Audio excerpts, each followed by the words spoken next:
Everyone मैं twinkle welcome करुछि आपण समस्तक मो यूट्यूब चैनल नॉलेज टाइप रे आज सकाल सकाल मैं आपण मानक पई गोटे गुड न्यूज नै के आसीछि कोन ताहा ना बैंक रे आपण मानकर वैकेंसी आसी सारछि कोको बैंक रे ना Bank of Baroda Bank of Canada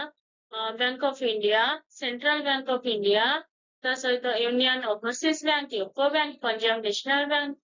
union Bank of India Bank of Maharashtra Indian Bank Punjab and Sind Bank ए सब बैंक गुड़िक वैकेंसी आसी जदि आप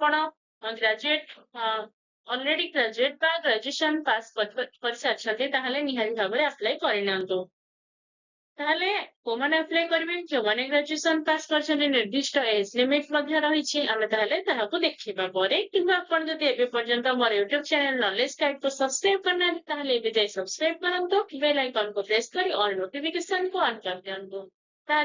यह total all India bank vacancy बाहरी आपण माने जो स्टेट रे चाहे अप्लाई कर पारिबे किंतु केवल आपण ताहार स्टेट लैंग्वेज सेंटर दरकार सेतिबा कोन केमिति नोटिफिकेशन देखो आमर ऑनलाइन रजिस्ट्रेशन डेट आरंभ ऑलरेडी कल ठारू हो सारी अगस्ट 1 ठारू अगस्ट 8 पर्यंत आमर रजिस्ट्रेशन डेट रही एप्लिकेशन फीस बा इंटिमेशन चार्जेस आपण दे परिबे से 1 ରୁ 21 तारिख मध्य ता सहित आपण एप्लिकेशन फॉर्म को मध्य करेक्ट करि परिबे नेक्स्ट अछि हमर एग्जामिनेशन आमर कंडक्ट हबो सेप्टेम्बर 2026 रे जोटा त आपण माने समस्या आंथि कंप्यूटर बेस्ड टेस्ट हबो download call letter for online examination पाई एडमिट कार्ड बा कॉल लेटर डाउनलोड कर परिबे प्रिलिमिनरी एग्जाम पाई 2026 सेप्टेम्बर रे एवं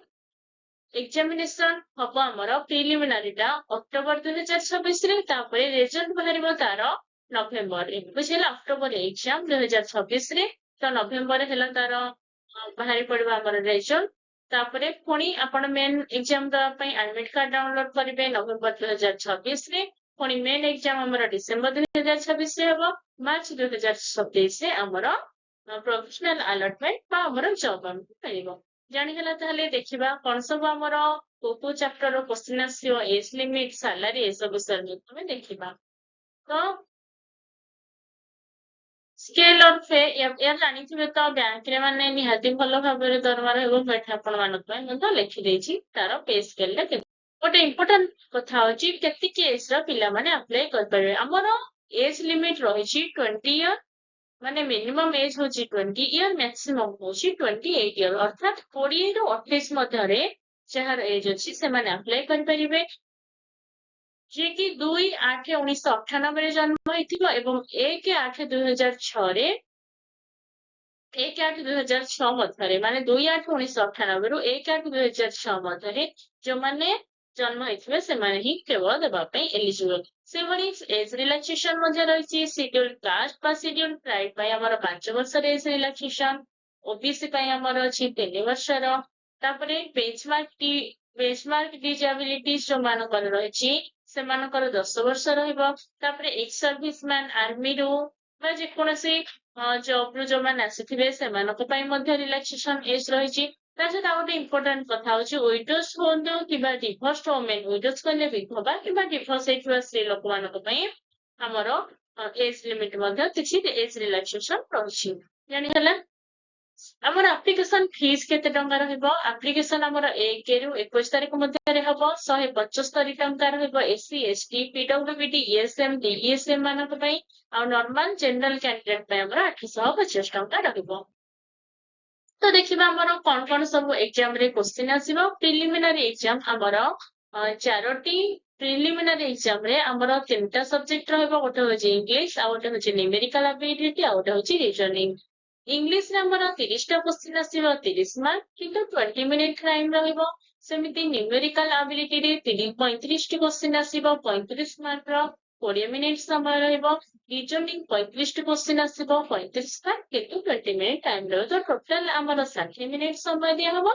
किंतु 100 टी क्वेश्चन पई 100 मार्क हमर रहइबो तो जो माने प्रिलिमिनरी एग्जाम को क्वालिफाई करबे से माने ही केवल दे परिबे मेन एग्जाम सेमती मेन एग्जाम रे सिलेबस कोन रही मेन एग्जाम रे प्रथम हमर जनरल बा फाइनेंशियल अवेयरनेस रे 40 टी क्वेश्चन आसीबो जहा पई 50 मार्क रही एवं टाइम होछि 20 मिनिट सेमती जनरल इंग्लिश रो 40 टी क्वेश्चन आसीबो टोटाल 60 मार्क, टाइम होची 35 मिनिट, क्वांटिटेटिव एप्टीट्यूड रो 40 टी क्वेश्चन आसीबो 50 मार्क रो, समय होची 35 मिनिट। तो टोटाल हमर 160 टी क्वेश्चन,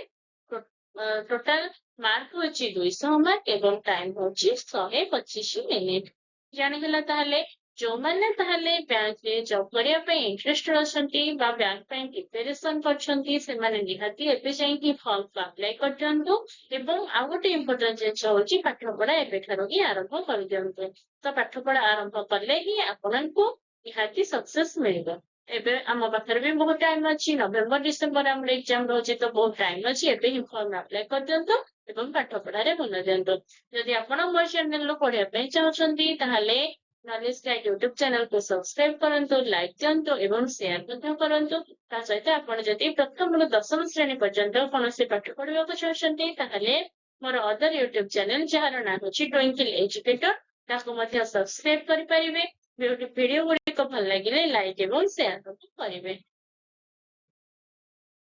ଆଶା କରୁଛି ଆପଣମାନଙ୍କୁ ସମସ୍ତଙ୍କୁ ମୋର ଏହି ଭିଡିଓଟି ନିହାତି ଭାବରେ ଭଲ ଲାଗିଥିବ, କାରଣ ଏହା ହେଉଛି ଗୋଟିଏ ଗୁରୁତ୍ୱପୂର୍ଣ୍ଣ ଭିଡିଓ। ଯଦି ମୋର ଭିଡିଓ ଭଲ ଲାଗିଛି ତାହେଲେ ନିହାତି ଲାଇକ୍ ସେୟାର ଏବଂ ସବସ୍କ୍ରାଇବ କରନ୍ତୁ। Thank you so much for your love support and time. ଏମିତି ନୂଆ ନୂଆ ନୋଟିଫିକେସନ ମଧ୍ୟ ମୁଁ ଆପଣମାନଙ୍କୁ ଆସୁ ଆସୁ ଜଣାଇବି। ଜାଣିହେଲା? ରହିଲି, ଧନ୍ୟବାଦ।